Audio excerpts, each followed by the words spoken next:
Et je mets en garde tous ceux, politiques ou autres, qui voudraient aller dans le sens de manipuler notre population. Ils vont être exposés face à la justice et à des poursuites. Menacer sa population pour une éventuelle manipulation d'opinion, alors que l'acte que l'on pose soi-même peut être assimilé à de la manipulation, c'est du jacobinisme à outrance.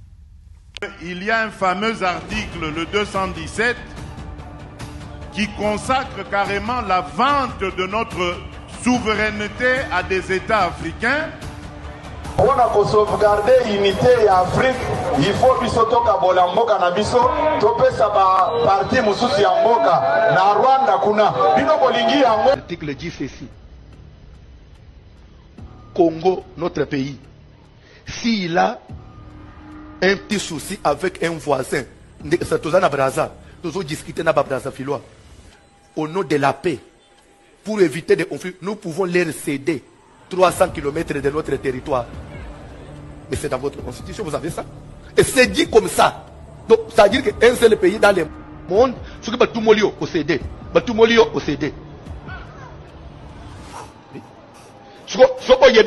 Nous avons 9 voisins. Oui, nous avons 9 voisins. Nous avons 9 pays qui nous entourent. Ceux qui brasent tout le monde, ils sont fleuve. Tout le monde la ville. Tout fleuve. Ceux qui Angola, tout le monde, ils cabine. Vous comprenez? Ceux qui Zambie, tout le monde, ils sont malaise. Au nom de la guerre que vous voyez à l'Est là, mais les Blancs s'appuient sur ça. Comme il y a conflit, d'après votre constitution, vous devez céder. Parce que c'est dit dans votre constitution. Le président parle de vendre le pays. Augustin Kabouya, qui est secrétaire général du parti présidentiel, lui parle plutôt de céder des territoires. Et le pasteur, communément appelé Voici l'homme, va plus loin en confirmant que la Constitution parle de 300 km à céder à d'autres pays en cas de conflit. Mais que dit concrètement, mot à mot, l'article 217 de la Constitution congolaise en vigueur? La République démocratique du Congo peut conclure des traités ou des accords d'association ou de communauté comportant un abandon partiel de souveraineté en vue de promouvoir l'unité africaine. Décidément, le ridicule a atteint son comble. Le pays se vautre dans la boue de l'ignorance et on se demande si seulement ils ont lu la Constitution ou ils font exprès de tenter de duper tout un peuple.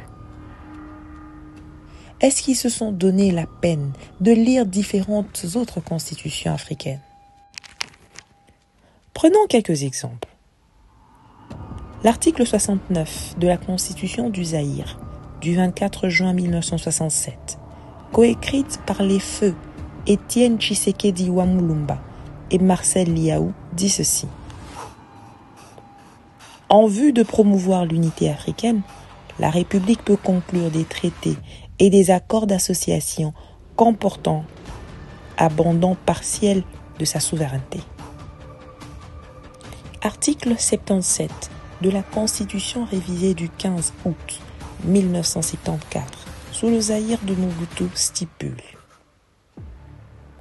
en vue de promouvoir l'unité africaine, la République peut conclure des traités et accords d'association comportant abandon partiel de sa souveraineté. Article 96, alinéa 4 de la Constitution du Sénégal. La République du Sénégal peut conclure avec tout État africain des accords d'association ou de communauté comprenant abandon partiel ou total de souveraineté en vue de réaliser l'unité africaine. Article 117 de la Constitution du Mali. La République du Mali peut conclure avec tout État africain des accords d'association ou de communauté comprenant abandon partiel ou total de souveraineté en vue de réaliser l'unité africaine. L'article 146 de la Constitution du Burkina Faso. Le Burkina Faso peut conclure avec tout État africain des accords d'association ou de communauté impliquant un abandon total ou partiel de souveraineté. Article 172 de la Constitution du Niger. La République du Niger peut conclure avec tout État africain des accords d'association ou de communauté en portant abandon partiel ou total de souveraineté en vue de réaliser l'unité africaine. Alors, pourquoi le président Tshisekedi et les siens cherchent à manipuler la population? Pourquoi cherche-t-il à imposer finalement la pensée unique? La démocratie tant défendue par l'UDPS est-elle maintenant assassinée par les fils de l'UDPS même? Et tout le coco doit se taire